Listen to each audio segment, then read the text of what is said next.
is More Than Before with Nathan Cook. Hey everyone, welcome to the podcast. I am super excited for our guest today. She is an inspirational speaker, five-time best-selling author. She is the host of the Everyday Leaders podcast with over, my gosh, I had to update my numbers here. It's over 130 episodes recorded. If you want to hear all of them, you gotta go to YouTube. Get over there. And then on top of that, she holds degrees in business administration, organizational leadership, psychology.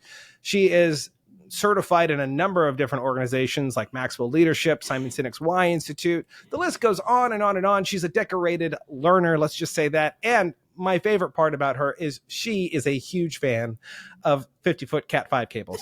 Not going to lie. Melanie Ake, it's so good to have you on the podcast. I can't believe it's taken this long to get you on a podcast of mine. And that's my fault. But how are you doing today? I'm excited to chat with you. Oh my gosh. I am so excited. When you reached out, I was like, I get to be on your podcast? I am like thrilled. This is awesome. Because, now you know what it's like. When you're the host, you have to organize all of it and like get all your stuff and get all your questions. There's a lot more work. What's happening? I just want to come on and talk. I need to have someone to do like all of the backward prep. It's funny because, once you start listening to other people in their podcasts or you listen to the guests like, oh, that's an amazing question. I've never been asked that question before. And you're like, ooh, I want to be that guest. And then you have your first guest on and you're like trying to figure out like, what do I ask them? I know nothing about them. I thought we were good friends. And all of a sudden they're telling me that they grew up in Wyoming riding cows with purple wings. With purple wings. Well, Melanie, you have some incredible stuff that is going on right now in your life. I'd love for you to tell everyone like what's going on in your life. You've been the host of the Everyday Leaders podcast for quite a while now, and you're actually getting ready to launch a new show, if I'm not mistaken. And you also have some other stuff that you're kind of learning right now. Give us the lowdown.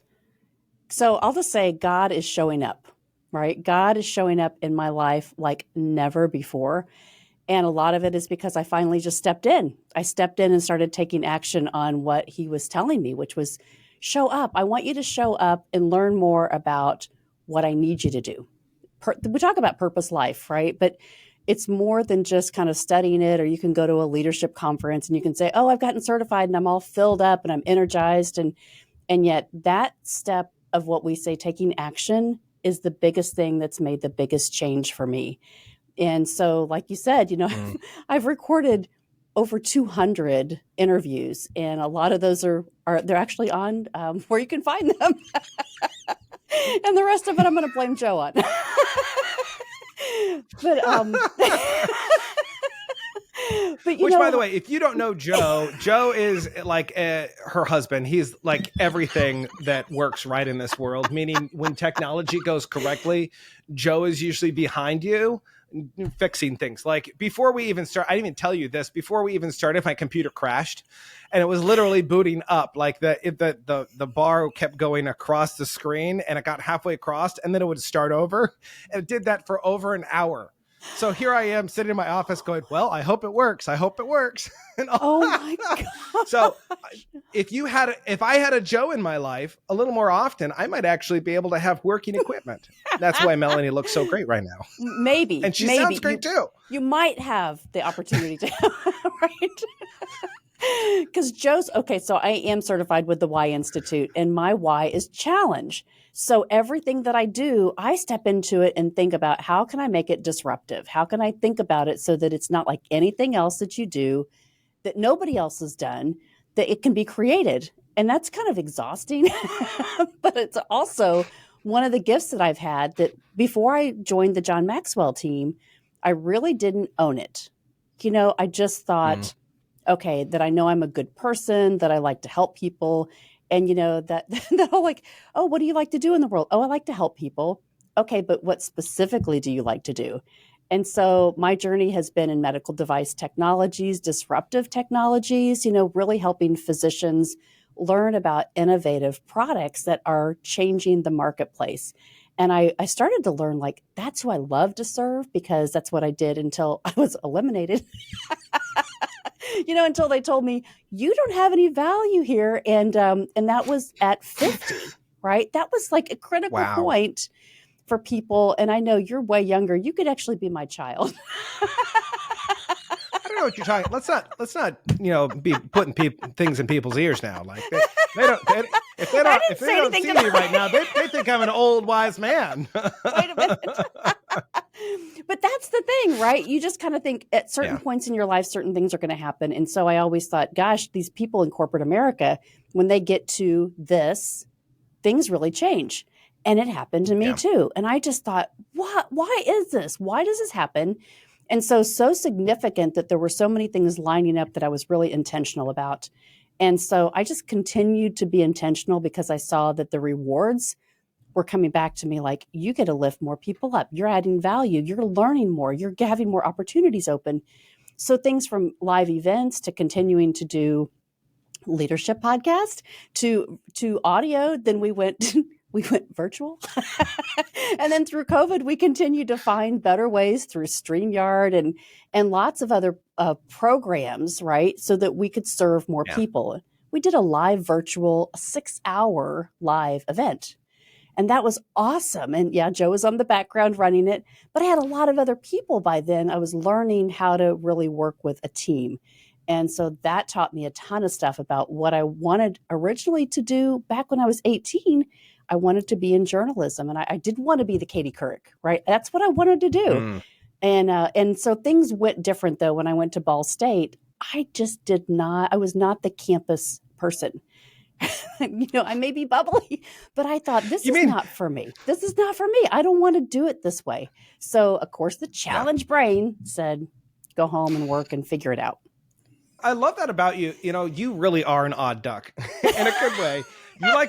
You like to break things. You like to break things. Ever since you were a kid, you've liked to break things. And that's one of the things I love about your story. What's really fascinating to me, for most people growing up, they do different sports, right? Like I love sports growing up. I did a number of different sports. Melanie did sports too. You're a sports junkie. Not that you like watch a ton of sports necessarily, but that you love to participate them like I do. I like to get in. I like to, run around. I like to do things. Maybe not as much nowadays. I break pretty much when I get on the field or like when I get in the water. I'm like, you have to protect your babies. Yeah. But you've played pretty much everything from volleyball to basketball. You were on the track team. And I think what's really interesting, the fact that you started your softball team, in high school at Greenwood, Indiana, I think that's pretty spectacular, which we could go into that of, how you decided to challenge like, oh yeah, we're all going to play on the sports team. Like, let's go, let's get petitions. Let's go find our own coach. Like, who does that? No one just wakes up one day and says, you know what? I'm going to do something that no one else wants me to do. And I'm just going to stick it to them. This is what Melanie does. But here's the thing that's really fascinating to me is it's intriguing to me that you decided to play ice hockey in Perry Park, but not only just playing ice hockey, but you were the only girl on the ice hockey team for 12 years. You're the only girl on the team. And I'm curious, like you've been this kind of natural leader where you step into things, you challenge things, you challenge the status quo. And I'm curious, what are some of the natural characteristics that you would say that you possess since you were a young girl, trying to make a change, trying to make a difference? What are those natural characteristics that you've had that have kind of been deep down instilled in you? But then I'm also curious, what are some of the qualities that you've developed over your career, right? Like you probably didn't want to wake up Saturday morning at 6 a.m. to go to practice. But you did. That was something you developed.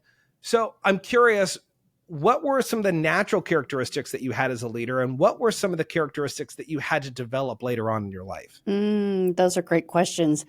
The natural characteristics, I think, are a learner. And when I took Strength Finders, that was my very top strength. And I thought, well, no surprise, because I'm not afraid, right? When I talk to people, when I coach people, and they say, first of all, I have all these fears. I have this and this and this, and we assess the gaps. The 15 Laws of Growth is my favorite book. So we go to chapter 1, and I'm like, okay, let's look at these first gaps. Which one of the 8 do you want to pick so we can start there? And yet when I looked at those, I had probably 4 or 5 that I thought, man, these are really things I need to improve. However, the fear of improving those doesn't scare me. And I think that's when you have a learner mindset and you step into everything that you do because you're like, hey, you're going to add value to yourself and then you can help other people. So, when I said in the beginning, everybody wants to help somebody, right? And so for me, being an only child, I didn't really know. I wasn't that I didn't know how to share. I didn't have anybody around me. It was my mom and myself when my dad passed away when I was little. And so I had to create and make the initiative to be able to get involved in things.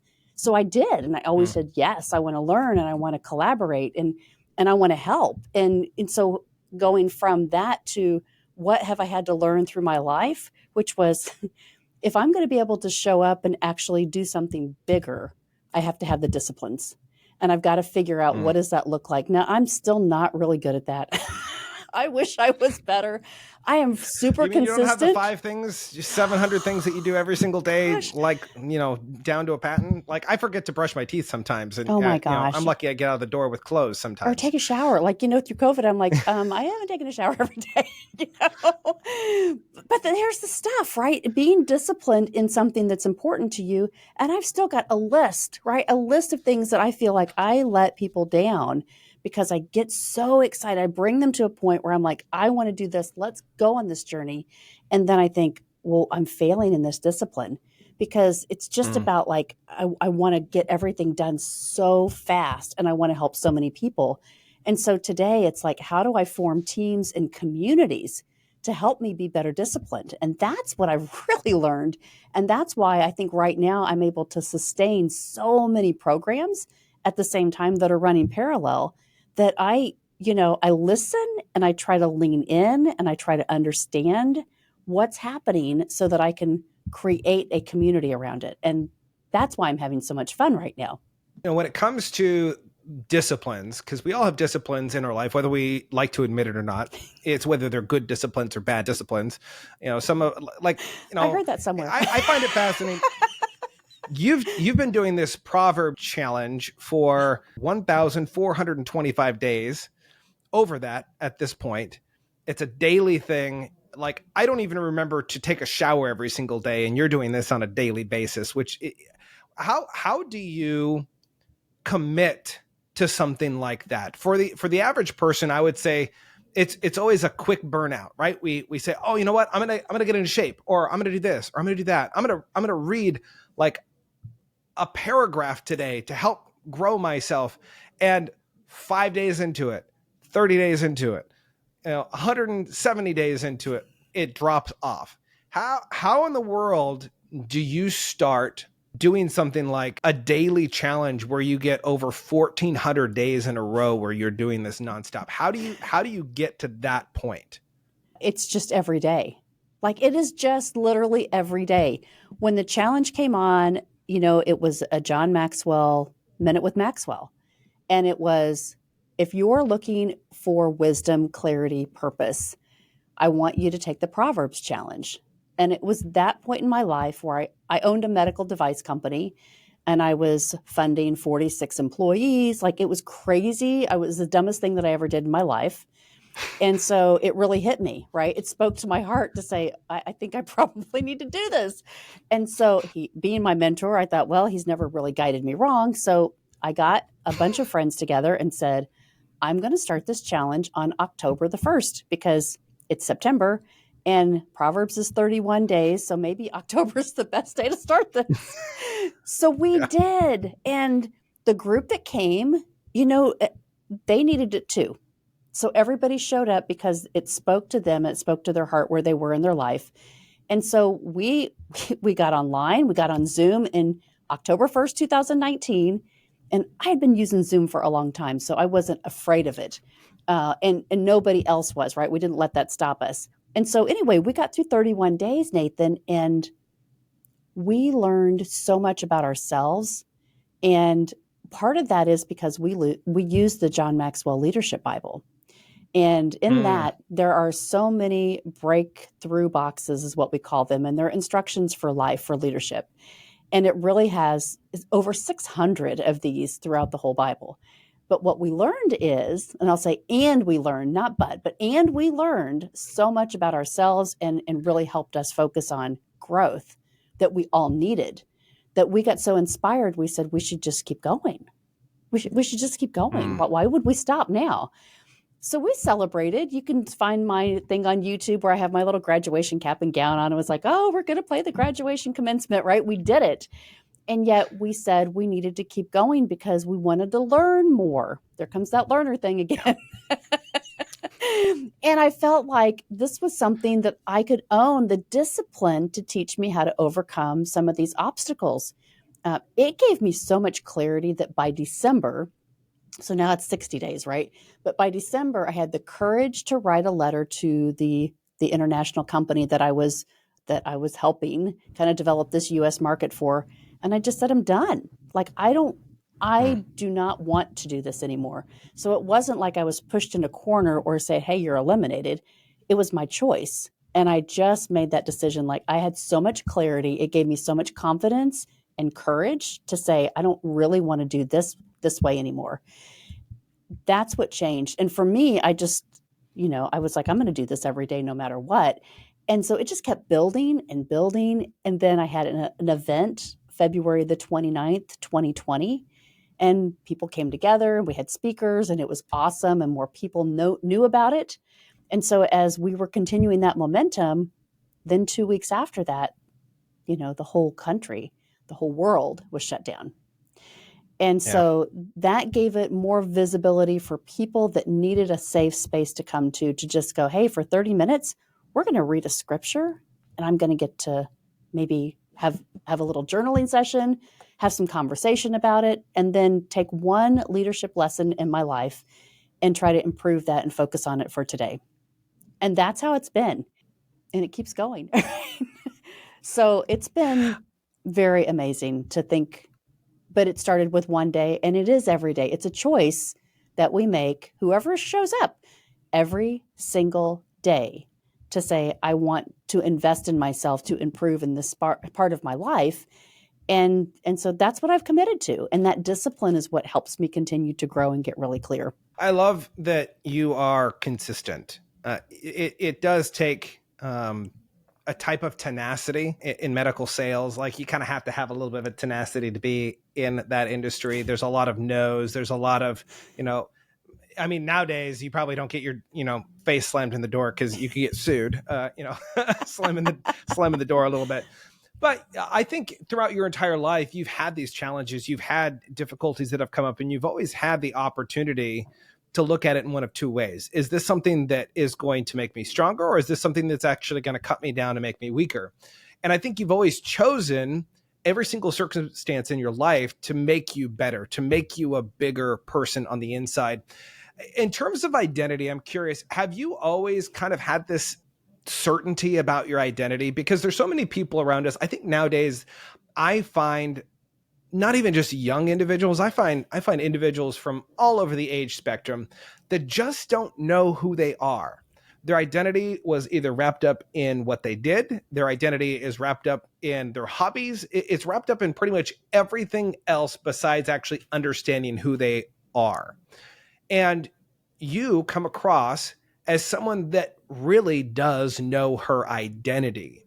And I'm curious, has that always been the case? Is that something that recently, within the last decade that kind of came around? When did you become so assured of yourself to say, you know what, this is who I am. This is who I'm going to stand out to be. This is who I'm created to be. Is that always been there? Or is that something that was developed? I think my mom would tell you that it's always been there.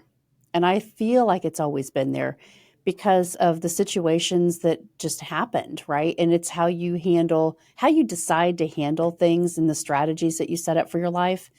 And I don't ever feel like I was like underprivileged or didn't have enough or wasn't enough. My great grandparents built an evangelistic center here in Indianapolis. And so I was raised in that environment of love. Like, it was a clinic, it was a tabernacle, it was a school, like it was all these things. And so I was exposed from birth into that environment. And so I think from that, and then my grandparents, my dad's parents were song evangelists, Nazarene song evangelists. And I traveled the country with them every summer and just got to be really close with them. And it gave me so much confidence in the world because as I sat and participated in their life, I saw my grandfather get up and be on stage and my grandmother play the piano. And I saw the way that people responded when you were confident about what you believed, right? When you could speak about what you believed and you could testify in such an environment from 10 days to 10 days, they would live their life at different camps. And so talk about a circus today, right? But that's how they lived their life. They never had a stable job. It was, this is what we have a slate. And I think about today, you know, when you do an event, you've got your posters all over the place. And I go back through my grandparents' stuff now and I look at all of these notices for camp meetings that he was all across the country. And I think, you know, I'm kind of following in that legacy from the family's DNA, if you will. And it just has always given me like that purpose that I felt like I had a message inside of my heart that I don't have siblings, I don't have distractions. You know, we were never able to have kids. And I think God has just put something inside of me to say, look, you've got to speak about the confidence that people can get through their faith. They have to be able to know who they are so that they can make confident decisions and then not let the world drive this noise that's going on. And you know, we talked about starting the softball team. One of my friends came to me and said, "Hey, I'm playing on this other school league, but gosh, it would be great if we had a school softball team." And so we got together and we said, what will it take? Well, you have to get 100 signatures. You have to go get a petition. You have to find a coach. So within a couple of weeks, we did it, you know, because we saw something that was a problem that we needed to solve. We started the first broadcasting radio program at high school. You know, it was the things that we didn't say, why do we have to do it this way? We were like, why can't we make a change and be the people to start it? And I think that's why I kind of work with startup companies now. I love startup environments, disruptive thinking technologies, disruptive thinkers, innovators, because I can see what they see. It's like, it's not created yet. I'm like, that's awesome, right? Let's go create it. Well, you've been on the forefront of that, of being able to see things before other people could see them, right? Like the reason, maybe it's not directly related, but the fact that we have women in the Olympics nowadays is most likely attributed to you starting a softball team, to you being an ice hockey player. Like those are some pretty big things that most people would go, yeah, no, that's not like if you rewound that many years ago, like people wouldn't think that was something that was going to happen. And I think what's interesting is your story is so different. Like today, your story would actually be maybe a little bit more common of growing up. In fact, I want to maybe even dive into that here for a moment. You know, you have a mom who was working as a nurse, you know, your entire childhood. And so, you know, who's raising Melanie, right? It's your grandma and your grandpa, right? Paul and May, right? Mm-hmm. And so they poured into your life. And what's fascinating to me is I'm seeing so many young kids today whose parents are removed and grandparents are now stepping into the shoes where parents should be. And it's kind of heartbreaking to see that, where parents aren't actually taking the initiative to raise their kids to do what is right by their own. Like you bring these offspring in, you should probably teach them something besides like leaving and going to work and coming back. Like you should actually probably spend time having dinners, right? But what's interesting is the role of a grandparent has been fascinating to me for a while, because seeing the impact that a grandparent has is so much greater than even a parent does have. And so I'm curious for you, when you were growing up, what was the level of impact that you had from your grandparents? Like you talked about being able to go with them and seeing them tour, seeing your grandmother play the piano, your grandfather get up and speak. Like that's pretty impactful. But on the backside of things, when it was just you guys, what were some of those stories? What were some of those takeaways that you go, man, I really want to live my life like this because of the quality of people that they are. I love this conversation because they were the most influential in my life. When my dad passed away, my mom was really confused. She tells a story that, she was 30 years old. I was 5. And she went back to the hospital in Indianapolis. He passed away in Florida, where I was born as well.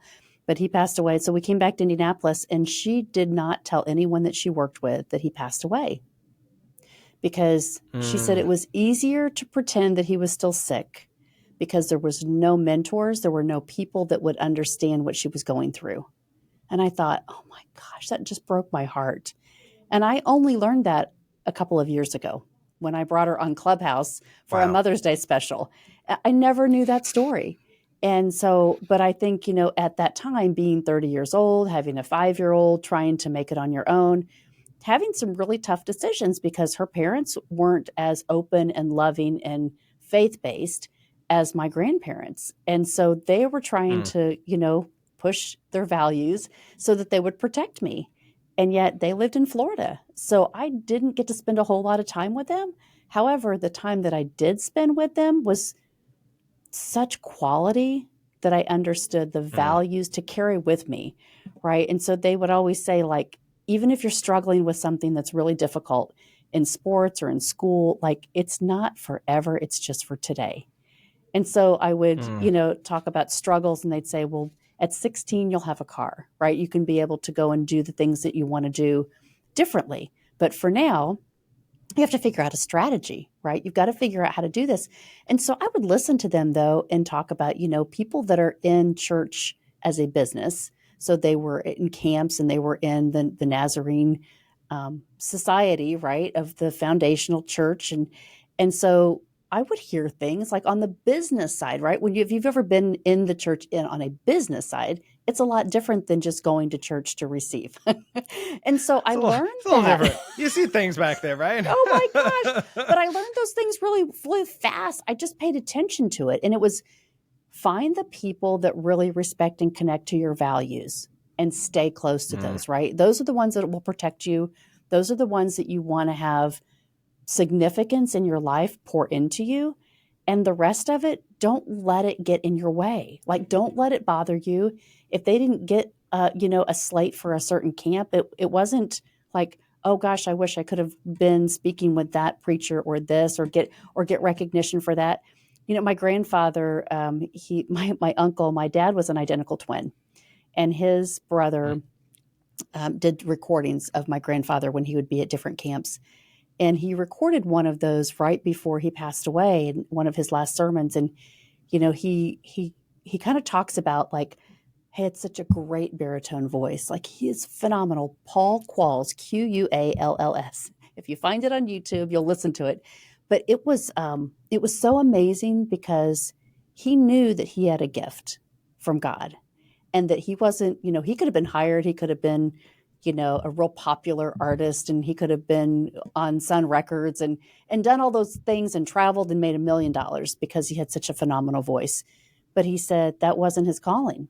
His calling was to work for God, to be able to testify to the things that he had learned in his life, and to stay in that lane. And he just knew what his calling was. He was so confident.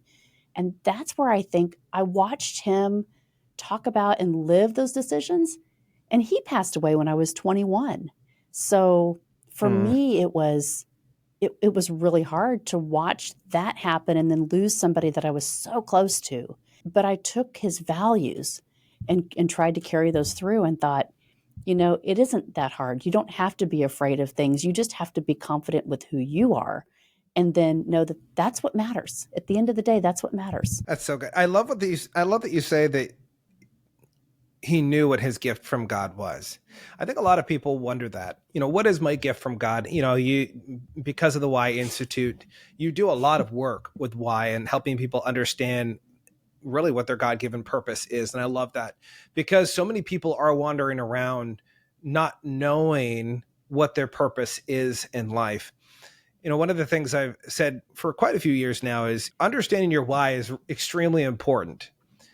I also think it's equally important to understand who your who is. Mm-hmm. Like who your identity is, because I find a lot of people try to go out and find their why, and their why doesn't come out quite right because it's attached to all of these misidentity pieces in their life. Well, this is who I am. I'm the fun, exciting guy that I just go out and everyone just thinks I'm the life of the party. When in actuality, they're like the doorpost that keeps the door open so everyone can walk into the party, right? Like there's some misidentification here of what they identify as, and I think it's really important to speak to that because so many people want to find purpose, right? Mm-hmm. But so many people start looking for purpose before actually saying, well, who am I? Mm-hmm. Like, what is it inside of me that is valuable and special? Because you and I both know everyone has value, right? Everyone is valuable in God's kingdom,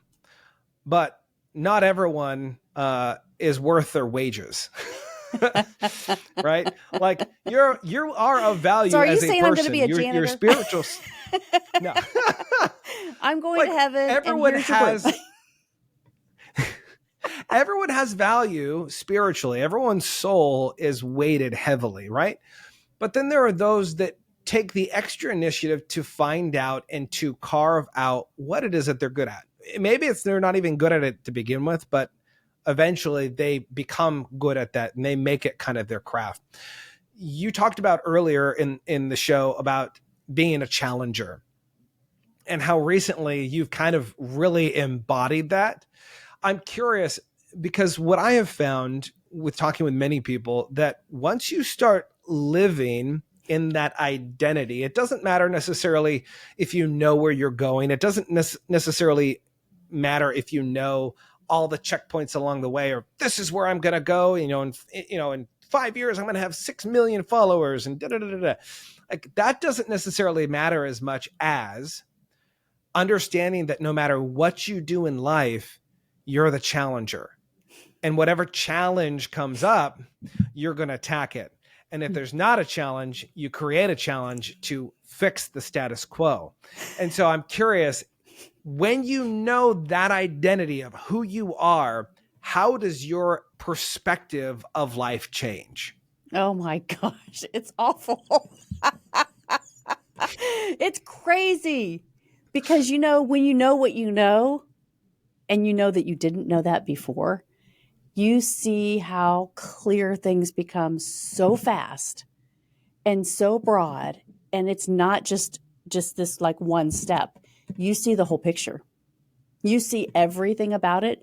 You see, and when you start to act that way, right? When I said the very first thing is when you take action, Nathan, the things that I'm involved in today, it's because I've just shown up. And people say, I see you. Like, I know I want you in this program. I want you to do this. And so we're running a girls program now at a high school this year because they said, well, you're everyday leaders. Like it's every day. It's an accredited program for young girls that are struggling. There's 16 or 17 girls now in the program that have been chosen to be in it. And yet, wow, I don't have kids, right? I don't know. I'm not in a school system. I'm on a different board for a school system, but it's the development of things that I never intended to be purposed to do. However, because of my mindset and because I'm showing up, people say, I see that I need you to be able to help us figure this out. That's what's happened. And that's like everywhere that I look, doing my women's programs on a monthly basis, just getting people together to network with them, but helping them go, okay, well, what is it that you're struggling with that we can help you connect to different resources? And so when I talked about building community, I feel that from my core. And then I look back at my DNA and say, well, nothing's ever really been recreated, right? It's always been there. I think my great-grandparents built the first documented nursing home in the state of Indiana. But it was a tabernacle, a school, a clinic, like it was all these things. And yet it's now just a nursing home, right? Another company bought it in the 70s. And so it changed. But I feel like that's kind of in my heart that I need to be able to pull the community together and lift them And that's really why the Everyday Leaders has moved into Everyday Business Leaders now that we're launching, because I'm involved in our local chambers. I'm involved in really giving back to women's programs. I'm involved in the school programs, and I'm on a lot of different boards. But I feel like that's how I can use my time to be the most impactful today, to be a part and build community. So that's how it's really like the learning and the discipline and all of these things, for the last 6 years, focusing on this, how to improve and get that clarity. That's what's happening. And it's awesome. Like, you just feel like I'm actually doing something that will sustain, that it will make a difference. And so that's how I want to help. Like, that's how I can help. I love that, because you're moving quickly. Like for a short period of time here, you've kind of been on the back burner. You kind of took a step back and you're kind of reevaluating things. You're like, maybe not with that same inflection of voice, but you're evaluating things. And I find it refreshing, because so many people don't talk about the stepping back piece and then moving forward, right? It's such an important aspect of growth to be able to stop, take a step back, and then move forward. And I find that there's usually there's three people here. There's the person that actually does that. They stop, they move back, and then they move forward, right? They take a second, they reflect. They're like, oh, this is a really bad idea. Maybe I shouldn't invest in, killer hornet bees. Yeah, maybe that's not a good thing for the world. And then you have other people that never stop. They're running 1,000,000 miles an hour, and they get to the point where they wake up one day halfway in a coma and they go, where am I? And life is pretty much gone, because they've spent their entire life chasing something, and they realize, oh my gosh, this was not what I wanted for my life. So you have that person. And then you have one more person that is life is getting a little bit too crazy. Like, I better step back, and I better just go, I'm going to take a sabbatical for the next 5 years. Maybe 20 years sounds good. I need some really good rest. And then they never get back into the game. They never step back into the arena. It's always just this lackadaisical, well, I'm just doing self-care. It's about me, and I need my needs. There really is a fine balance between, hey, you got to keep moving forward, and hey, you need to be able to pull back so that you have the stamina. You have to be able to have that space in your life to be able to comprehend what's going on. How important has that lesson been in your life, to be able to stop, reflect, and then move back in? It's been huge, because, when you kind of take a moment and you say, I need to evaluate the things that we're doing and what's actually happening. Like, running a podcast before COVID, before things were like crazy, and you were like, oh, you're having a leadership podcast? What's that about? But it was because I wanted to learn from people, right? It goes back to that whole learner thing. I really wanted to understand. John Maxwell inspired me so much to say, what are you doing to help other people? And so as I left that conference in 2017, I was like, oh my gosh, I have this responsibility. I'm turning 50 in January. What am I going to do? And it wasn't to climb a mountain. It wasn't to do, to run a marathon. It wasn't to have a party. I was like, my grandparents were 50 years old when I was born.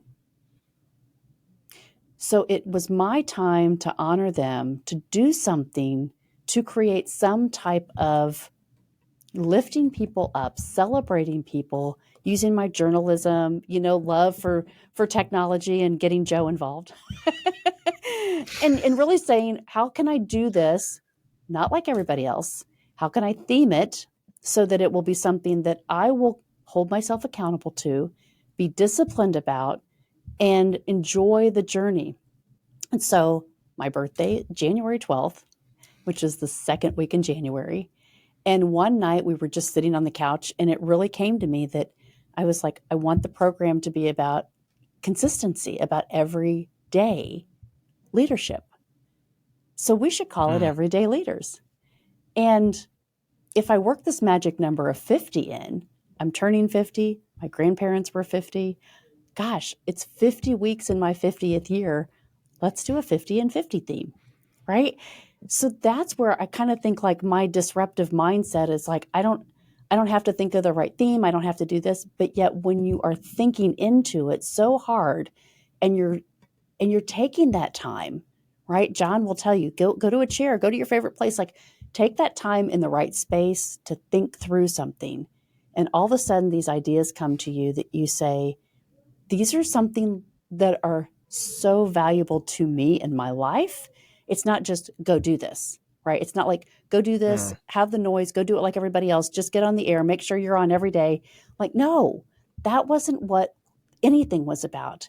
It was to honor something in my life that was important, that I valued, and that I could share that with the world.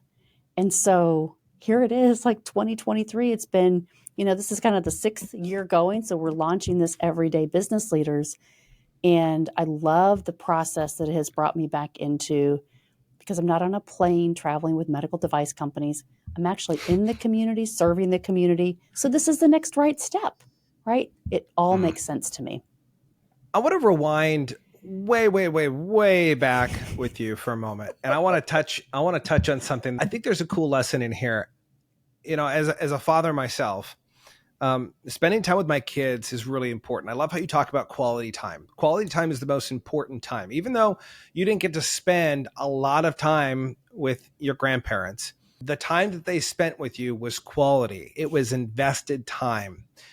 And Melanie, I know that you had a very, very small window of time with your dad before he passed. I believe you were 5 when he passed. And during that time, I've heard you say that at that point in time, he was a stay-at-home dad, which is very rare. Like it really doesn't even really exist nowadays. For people to hear that I spend time at home with my kids, like I'm stay-at-home dad, and then I'm also full-time coach and full-time speaker and all these other things. People are like, how do you sleep? What is sleep, right? Like you can sleep when you're dead.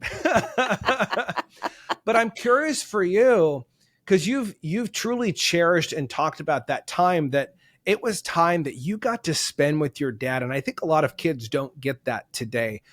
I'm curious about his role in your life, even though it was brief.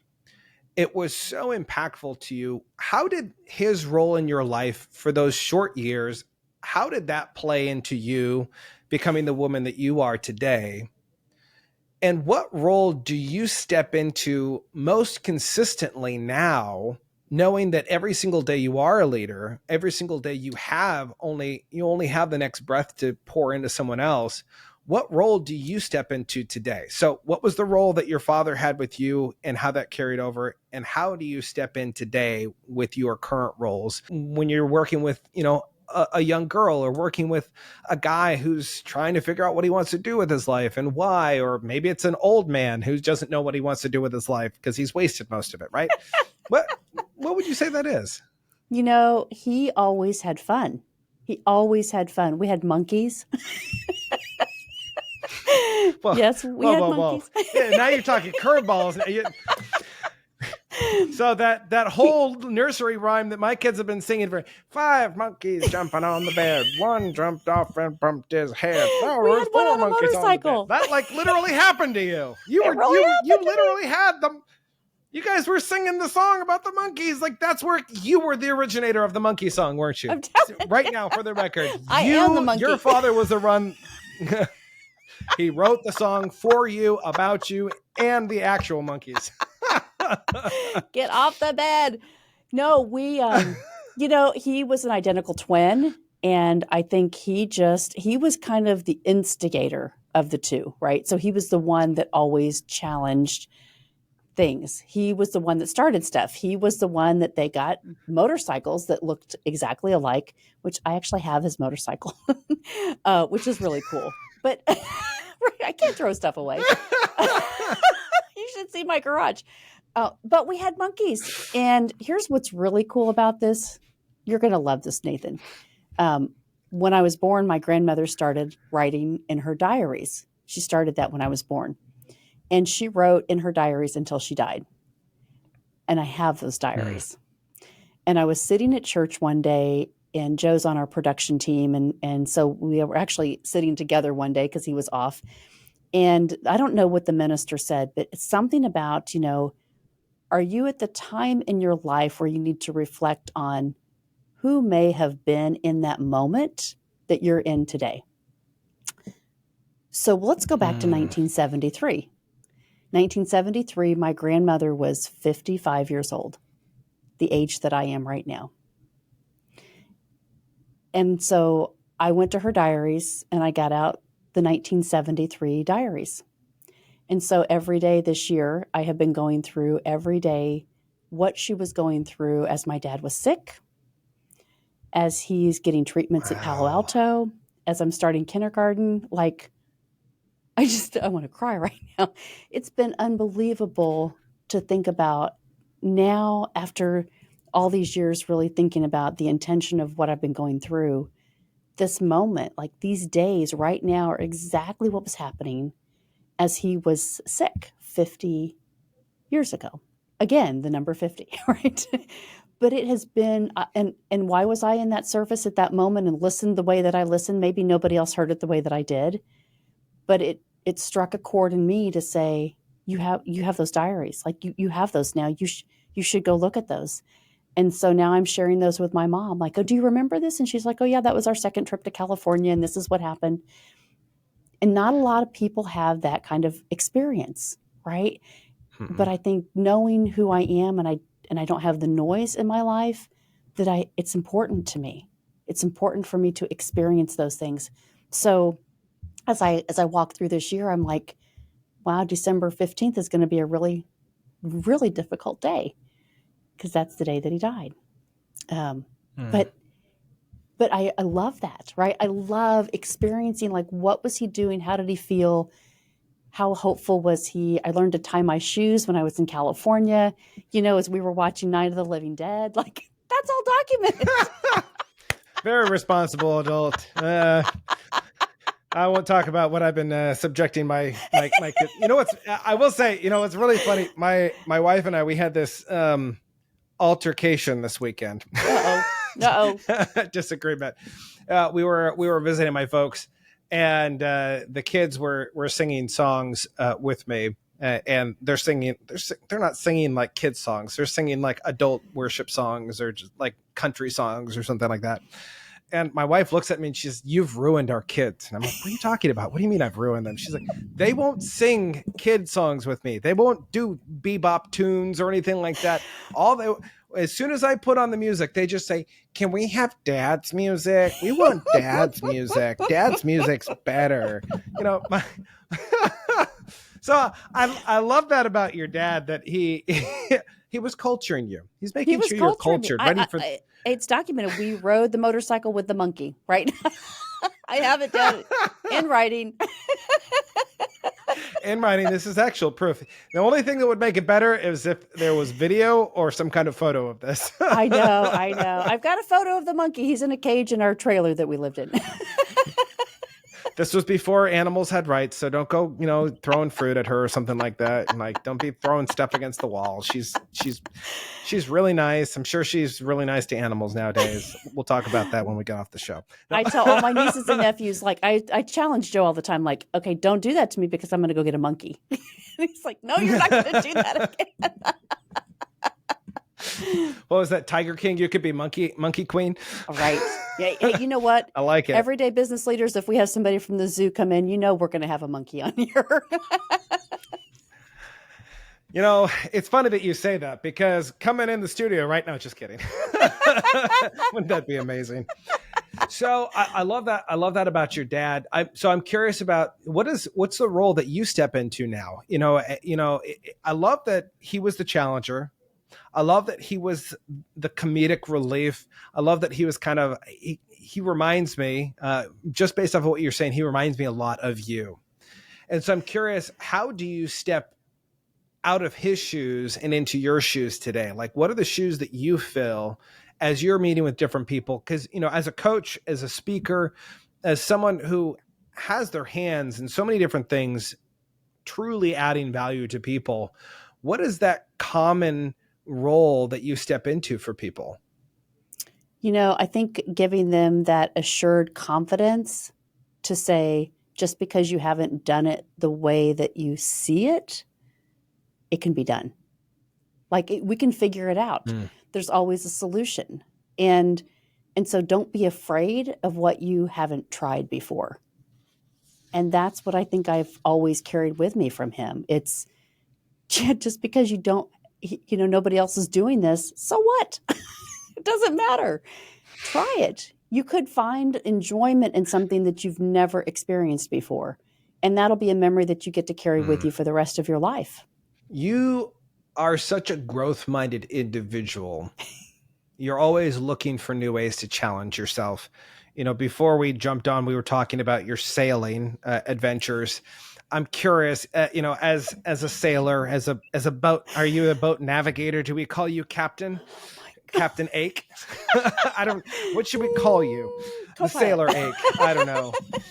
Co-pilot. It's crazy. Hey, no, I've seen photos of you with the mast. Is it the mast? Yeah, I think it's the mast that, steering it with your feet. With your feet, not even your hands. That's how comfortable she is on a sailboat. She's using her feet to steer the thing around, and people are flying left and right. You've got cocktail waiters falling overboard. No, just kidding. But, Melanie, you truly are an adventurous person. As soon as you see something that's new, you're excited to jump into it. Tell me at least one thing that you've been learning as you've been diving into this world of sailing. It's not for everybody. That would be me. I don't think it's for me. It's definitely not for. Here's the thing, right? It's how you look at it. It's the perspective, because everything on the water is in perspective of the wind. Everything, and it doesn't matter what you plan to do today. You could say, great, I look at the weather and I get up in this wind direction and I try to control all this, and we're going to go out for this beautiful sail. And then a storm comes in. We've had it happen several times. You're in the middle of the lake and all of a sudden you see these gray clouds and you're like, 5 minutes ago, it's not on the radar. What's going on? But if you're always preparing, you're always prepared. And so whatever precautions you have to take, whatever position, whatever clothing, whatever you need to do to prepare yourself for the greatest storm that comes through, you have to get ready for that, because it can happen at any moment. At any moment. It happened to us when we were sailing from Traverse City all the way at the top of Michigan, all the way down to Michigan City. Our very first day. We lost our engine. We had a rope that got tied around the propeller shaft. Like, it was bad. And we called for help, right? We called for help. And the Coast Guard said, but you're a sailboat. Like, we don't need to help you. You're a sailboat. Put your sails up. It was our first day on our brand new boat. Right? We didn't know what we were doing. And we were in the middle of Lake Michigan, like, okay, we'll figure it out. And we did. But, at that point, what do? You only do what you know how to do, whatever you've prepared for at that point, whatever capacity you have. And so if you're not stretching yourself, if you're not growing, if you're not able to see like that you can solve problems, even though you haven't solved this one before, that's what you have to take away from it. And you got to do that every single day to continue to stretch yourself so that the things that are of value that come to you, maybe you're not solving a problem for you, but you get to solve it and help somebody else solve a problem that's even greater and bigger, and you have way more impact when you get to do it that way. Oh, man. If you guys didn't catch all that, you need to go back, rewind, listen to that again, and listen to it again. It's so good. It reminds me of this story. I don't know if you've ever read Richard Earl Simmons' book, The True Measure of a Man. But in the beginning of the book, if I recall, he talks about this ship that's being built. It looks amazing. He gets it out to sea and everyone's like celebrating that it's just the most amazing ship that's ever been built, the sailboat. And it goes out to sea and immediately it hits a storm. And the storm hits it and it immediately sinks. And the reason it sinks is because he wanted to make it look so good on the outside that he neglected to make the boat stable, to fill it with the right things, to be of substance. And so many people nowadays do not have substance because they haven't taken the time to build their life on substance. Whether that's, I know how important faith is to you.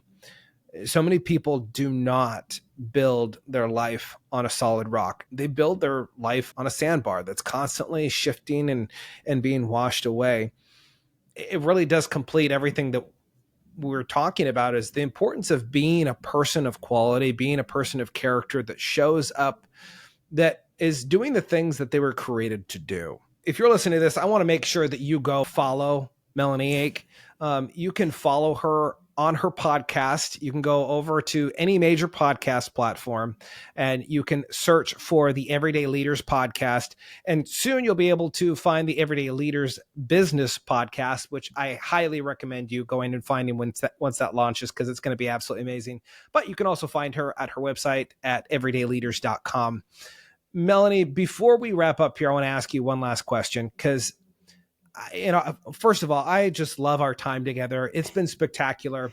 Every time we get together, there's laughing, there's crying, whether that's crying because you made me sad, or we're crying because we are laughing so hard. In the beginning, before we even started the recording of this episode, I told you that my face hurt because we were laughing so much and so hard.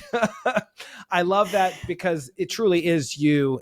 You are such a bright and shiny star in this world. And I love that you reflect, the creator. So I want to ask you this last question here before we wrap up.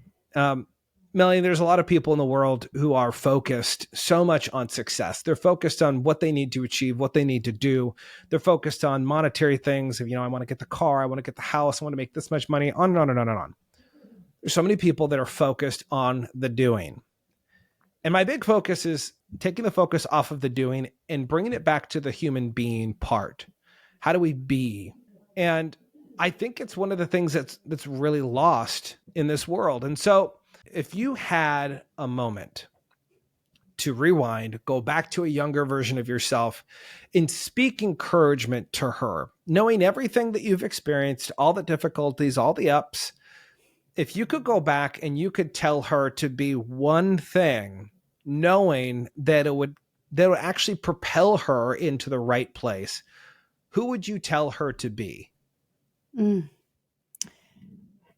Herself.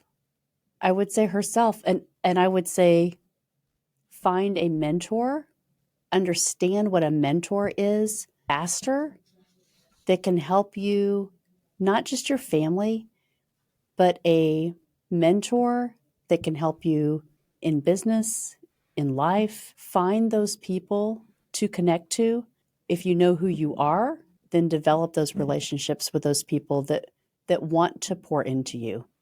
And knowing that, having a capacity to do that will propel your life so much greater, so much faster, so much clarity for you. Some people don't ever find that. They don't ever find it in their whole life. But if you're confident, like I was gifted with that, I think, from birth, and then I was challenged with a lot of things that happened, but I always had the outlook, right? And so I would tell her to keep going, to keep finding, keep connecting to those people that can pour into you. When I found John Maxwell, it was a God thing. I tell a lot of people, family says that his father, Melvin, preached with my great-grandfather at our tabernacle. And it just warms my heart to think about, did that happen? And if that happened, how cool that is. And to know that my journey has purpose. For people that haven't connected back to everything in their life that they can, as Steve Jobs always says, right? Connect those dots. You've got to take time to connect those dots faster so that you can get your clarity for who you really are designed to be. You do that, your life is going to be phenomenal. So good. Melanie, thank you so much for being on the show. Absolutely an honor. We're going to have you come back, because there's so many more stories that we want to hear about, like these monkeys that are on the motorcycle and on the bed and all these other kinds of crazy things. But for those of you that are listening out there in the world of podcast world, or whether that's YouTube or fill in the blanks of where you can find this podcast, which is pretty much everywhere, we want to thank you again and remind you to be more, see more, experience more together. We'll see you next time.